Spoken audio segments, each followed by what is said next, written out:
Hello dear students. सो आपको आज पढ़ना है इक्विलिब्रियम और इक्विलिब्रियम कांस्टेंट के बारे में, क्योंकि आपको जो आयनिक प्रोडक्ट ऑफ वाटर जानना है उसके लिए ये जो बेसिक चीज़ें हैं वो आपको जानना बहुत ज़रूरी है, तो आप इजीली समझ पाओगे आयनिक प्रोडक्ट ऑफ वाटर। तो सबसे पहले देख लेते हैं इक्विलिब्रियम।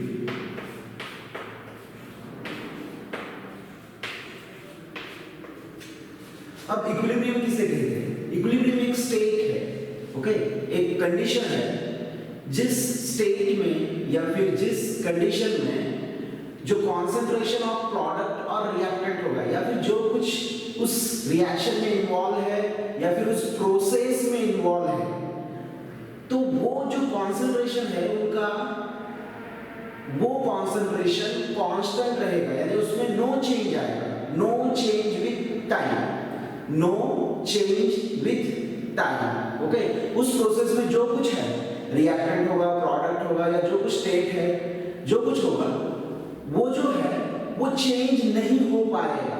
जैसे जैसे टाइमिंग बढ़ेगा वैसे वैसे वो चेंज नहीं हो पाएगा, और इसी स्टेट को या फिर इसी प्रोसेस को जो कहा जाता है वो है इक्विलिब्रियम, वो है इक्विलिब्रियम। तो इक्विलिब्रियम कितने टाइप्स के हैं?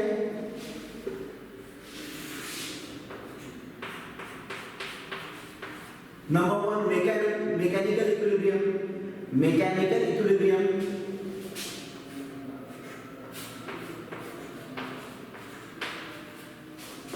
Number two thermal equilibrium, number two thermal equilibrium.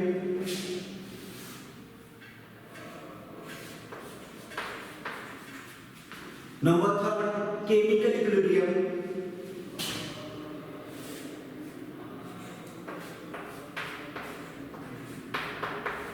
And number fourth ionic equilibrium. अब जो इक्विलिब्रियम है ये तो आपको पता चल चुका है। इक्विलिब्रियम किसे कहते हैं? उस समय पर कोई भी चेंज नहीं हो पाएगा, नो चेंज विद टाइम। जैसे जैसे टाइम बढ़ेगा वैसे वैसे चेंज नहीं हो पाएगा, यानी जो कुछ है वो कांस्टेंट रहेगा। ओके, सो इक्विलिब्रियम कितने टाइप्स के हैं? 4 टाइप्स के हैं। Mechanical equilibrium, thermal equilibrium, chemical equilibrium, ionic equilibrium. Okay, अब ये जो 4 टाइप्स हैं इनमें से सिर्फ एक ही टाइप आपको बहुत जरूरी है, वो है फिलहाल के तौर पर आयोनिक इक्विलिब्रियम। अब आयोनिक इक्विलिब्रियम किसे कहते हैं? केमिकल इक्विलिब्रियम किसे कहते हैं? ये दोनों में सेम है करीबन। तो देखिए केमिकल इक्विलिब्रियम किसे कहते हैं? अगर आपने रिएक्टेंट ए लिया हुआ है और उसे आपने रिएक्ट कर दिया रिएक्टेंट बी के साथ, तो प्रोडक्ट बन जाएगा सी और डी। ओके, तो ये जब रिएक्शन स्टार्ट हो जाएगी कुछ समय के बाद ए और बी से मिलकर सी और डी बन जाएंगे। अब ये जो सी और डी बन चुके हैं, कुछ बन चुके हैं, उस समय पर रिएक्शन ये रिवर्सिबल हो जाएंगे, यानी ये दोनों मिलकर ये बनाएंगे और ये दोनों मिलकर ये बनाएंगे। फिर कुछ समय के बाद और एक इस तरह का स्टेट आएगा या कंडीशन आ जाएगी जिस समय पर ये दोनों भी जो है रिएक्टेंट और प्रोडक्ट जो है इनका कॉन्सेंट्रेशन कांस्टेंट रहेगा, क्योंकि उस समय पर रिएक्शन फॉरवर्ड भी नहीं हो पाएगी और बैकवर्ड भी नहीं हो पाएगी। यानी कि यहाँ पर rate of forward reaction is equal to rate of backward reaction, rate of forward reaction is equal to rate of backward reaction, rate of forward reaction is equal to rate of backward reaction. इसका मतलब हुआ ये अब फिलहाल के तौर पर equilibrium state में है और इसी को कहते हैं केमिकल इक्विलिब्रियम। अगर कोई केमिकल रिएक्शन है उस समय पर रिएक्टेंट से प्रोडक्ट बन रहा है, तो कुछ समय के बाद प्रोडक्ट से रिएक्टेंट भी बन जाएगा और कुछ समय के बाद ये जो रिएक्शन है ये स्टॉप हो जाएगा, यानी कि यहाँ पर रिएक्शन से प्रोडक्ट नहीं बन पाएगा और प्रोडक्ट से रिएक्टेंट नहीं बन पाएगा, यानी कि रिएक्शन के बीच में कहीं पर तो ये रुक जा रहा है, ये रिएक्शन रुक रही है। उस समय पर rate of forward reaction is equal to rate of backward reaction. इसका मतलब है नो चेंज विद टाइम, और इसी का मतलब है इक्विलिब्रियम, और इसका मतलब है केमिकल इक्विलिब्रियम। अब आयोनिक इक्विलिब्रियम कब कहोगे? अगर समझ लीजिए ये आयोनिक यानी आयोनाइजेशन हो रहा है, कोई कंपाउंड आपने लिया हुआ है, आयोनिक कंपाउंड लिया हुआ है और उनसे आयन बन रहा है, उनसे आयन बन रहा है, तो सेम रिएक्शन है। जब आयन बनेंगे तो वो प्रोडक्ट बन जाएंगे। ओके, तो प्रोडक्ट से रिएक्टेंट, रिएक्टेंट से प्रोडक्ट। कुछ समय के बाद rate of forward reaction is equal to rate of backward reaction, यानी कि इक्विलिब्रियम। और ये आयोनाइजेशन के वक्त हो रहा है, इसलिए इसे कहेंगे आयोनिक इक्विलिब्रियम, इसलिए इसे कहेंगे आयोनिक इक्विलिब्रियम। तो ये जो है ये हुआ इक्विलिब्रियम के बारे में। अब हम जानेंगे इक्विलिब्रियम कांस्टेंट, क्योंकि बहुत जरूरी है आपके लिए।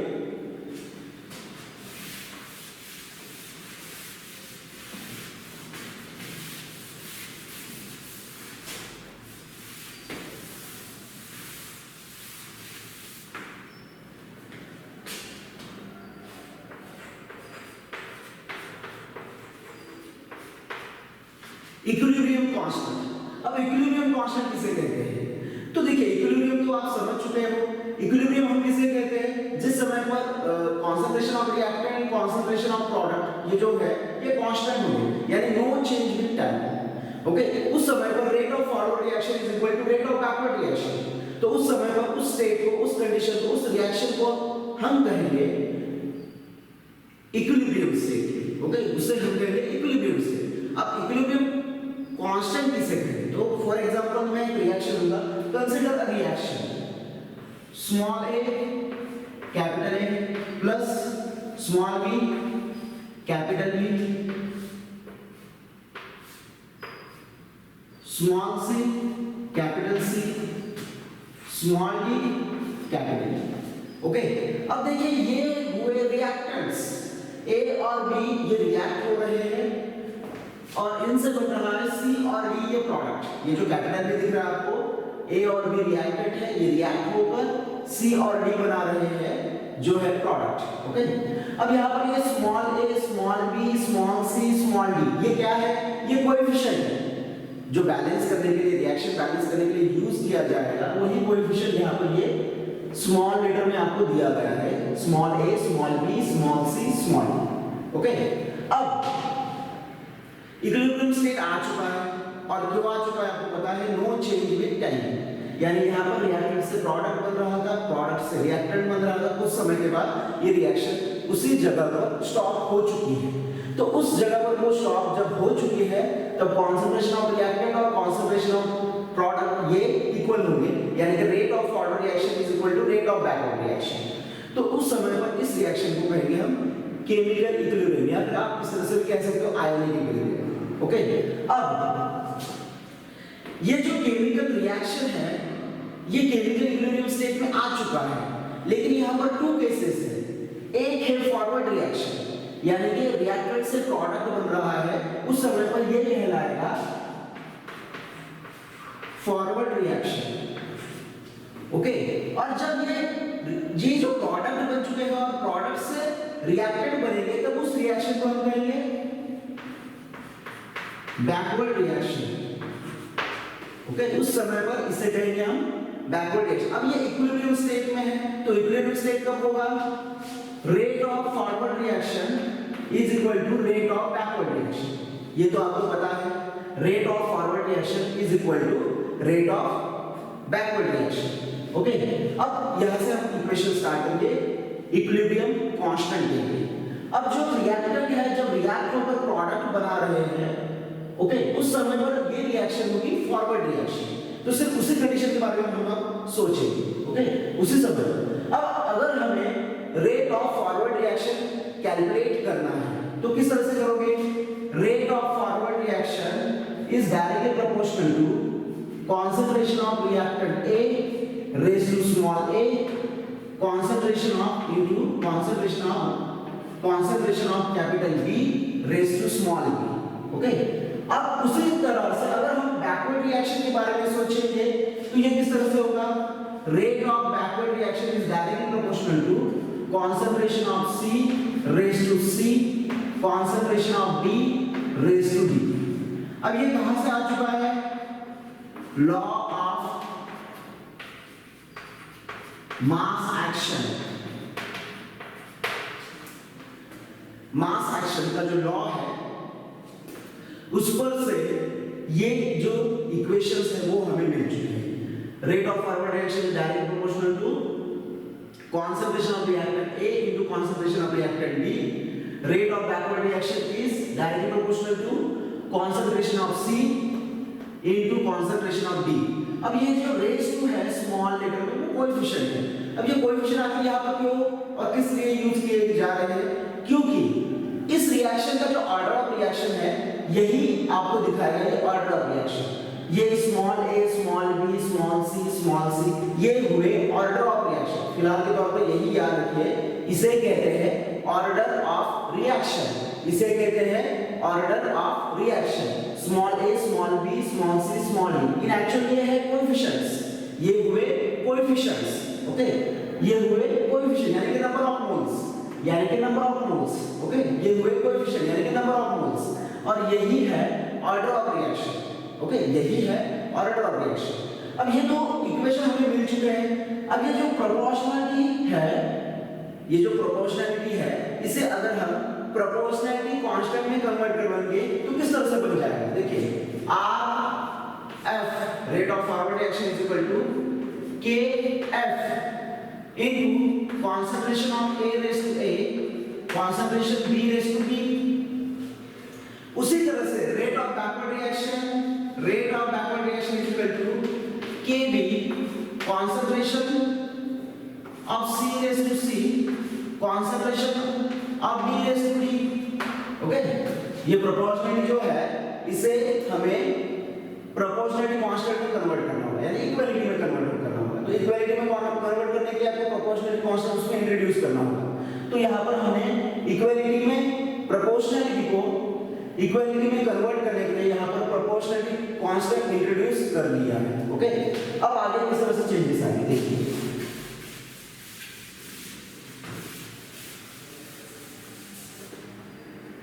अब आपको तो पता है, इससे पहले मैं आपको बता चुका हूँ, rate of forward reaction is equal to rate of backward reaction. तो यही जो वैल्यूज है रेट ऑफ फॉरवर्ड रिएक्शन के और रेट ऑफ बैकवर्ड रिएक्शन के, वो यहाँ पर इंट्रोड्यूस कर लीजिए। तो किस तरह से बन जाएगा? KF into concentration of A raised to A, concentration B raised to B is equal to KB concentration of C raised to C, concentration of D raised to D। Okay, तो ये इस तरह से बन जाएगा। अब देखिए आगे क्या हो रहा है। अब देखिए ये जो KF है और ये KB है, इसे यहाँ पर लेकर आता हूँ, और ये जो है इसे यहाँ पर लेकर आएंगे। ये इसे हम यहाँ पर लेकर आएंगे और ये इसे हम यहाँ पर लेकर जाएंगे। तो किस तरह से बन जाएगा? KF upon KB is equal to concentration A raised to A, concentration B raised to B divided by KB और KF, यानी इस तरह से हो जाएगा।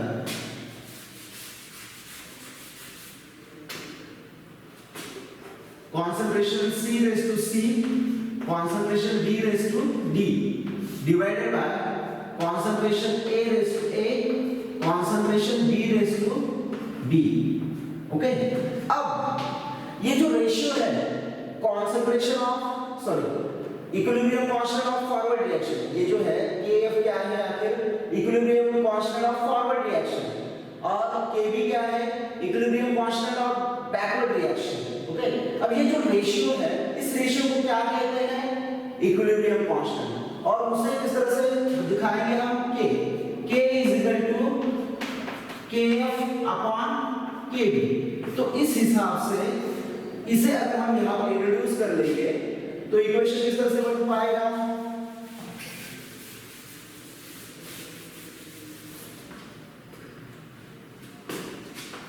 K is equal to concentration C raised to C, concentration D raised to D divided by concentration A raised to A, concentration B raised to B। Okay, तो ये हुआ इक्वेशन इसके लिए, इक्विलिब्रियम कांस्टेंट के लिए। अब ये इक्विलिब्रियम कांस्टेंट आखिर किसे कहते हैं? अगर कोई इक्विलिब्रियम स्टेट में कोई रिएक्शन है, कि कोई केमिकल रिएक्शन है या फिर आयोनाइजेशन रिएक्शन है, तो उस समय पर इक्विलिब्रियम कांस्टेंट किसे कहेंगे? ये एक रेशियो है, ये एक रेशियो है किसका? Product of concentration of product to product of concentration of reactant. Equilibrium constant किसे कहते हैं? इक्विलिब्रियम कांस्टेंट उसे कहते हैं, ये एक रेशियो है, ये एक रेशियो है जिसमें ये रेशियो किस तरह से है? Product of concentration of product to product of concentration of reactant, उसी को कहते हैं इक्विलिब्रियम कांस्टेंट। ओके, इसी को कहते हैं इक्विलिब्रियम कांस्टेंट। अब ये जो इक्विलिब्रियम कांस्टेंट है, इसका जो ये फार्मूला है वो याद रखिए, क्योंकि आयोनिक प्रोडक्ट ऑफ वाटर में आपको ये यूज करना है। तो किसे कहते हैं इक्विलिब्रियम कांस्टेंट? ये एक रेशियो है किसका? Product of concentration of product to product of concentration of reactant। Okay, इसे कहते हैं equilibrium constant. So next lecture में हम देखेंगे ionic product of water. Till then next